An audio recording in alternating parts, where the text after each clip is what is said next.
Setelah berpisah dari sahabat-sahabat beliau ketika berada di lereng Gunung Semeru, Kiai Haji Muhammad Abdul Ghufron tidak langsung pergi meninggalkan Lumajang. Akan tetapi beliau masih berkeliling Lumajang untuk mencari sesepuh yang telah mendirikan Lumajang dan waliullah yang menyebarkan Islam pertama di sini.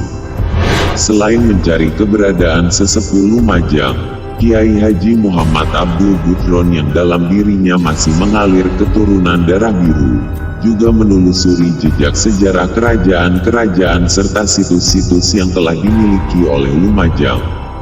Lumajang di zaman prasejarah dikenal dengan sebutan Nagara Lamajang.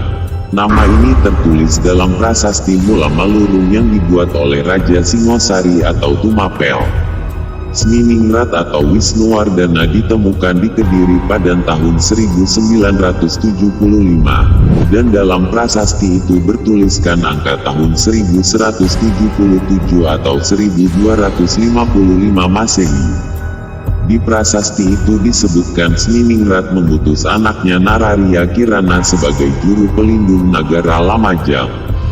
Kekuasaan kerajaan Lamajang sendiri mencakup Probolinggo hingga ke timur sampai Banyuwangi, dan nama kerajaan ini sering disebut dengan Kerajaan Lamajang Tigang Juru. Pada masa kerajaan Singosari atau Tumapel, Lamajang begitu penting karena mempunyai dua fungsi.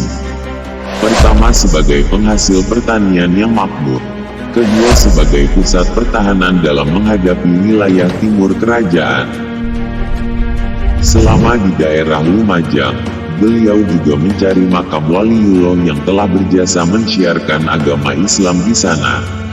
Dari informasi yang beliau dapatkan dari masyarakat, bahwa sesepuh tersebut adalah Syekh Abdurrahman Asyaibani. Syekh Abdurrahman Asyaibani telah banyak melakukan interaksi kepada masyarakat Lumajang, sehingga banyak dari mereka memeluk agama Islam.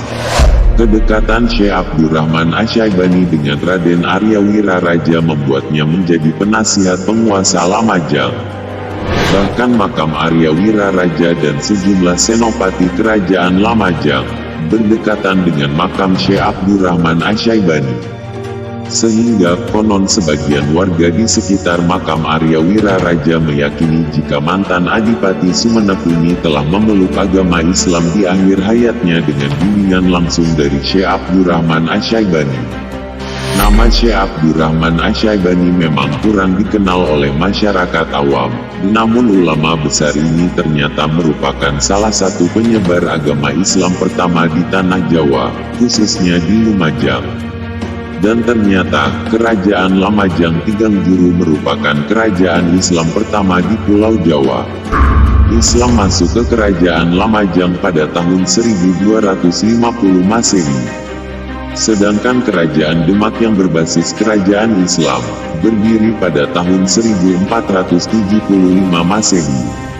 Pengungkapan ini berdasar karena adanya temuan situs purbakala beserta artefak-artefak di situs Giting, sehingga menguak keberadaan kerajaan Lumajang sebagai kerajaan Islam tertua di Pulau Jawa.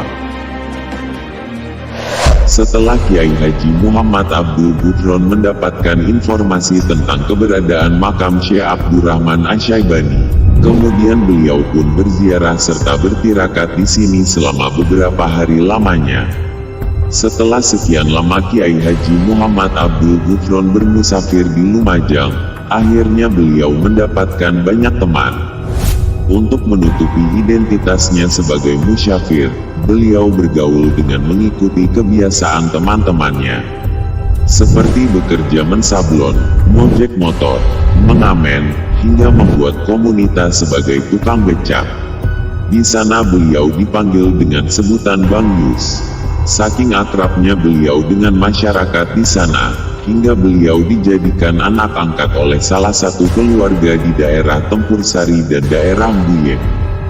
Bahkan beliau juga sempat akan dijodohkan dengan seorang wanita pilihan ayah angkatnya. Akan tetapi, karena beliau sedang menjalankan laku lampah, beliau pun menolaknya dengan halus. Karena khawatir musyafirnya gagal, beliau pun memutuskan untuk meneruskan perjalanannya kembali. Tanpa sepengetahuan ayah angkatnya, beliau lantas pergi meninggalkan Lumajang dan tidak tahu kemana arahnya.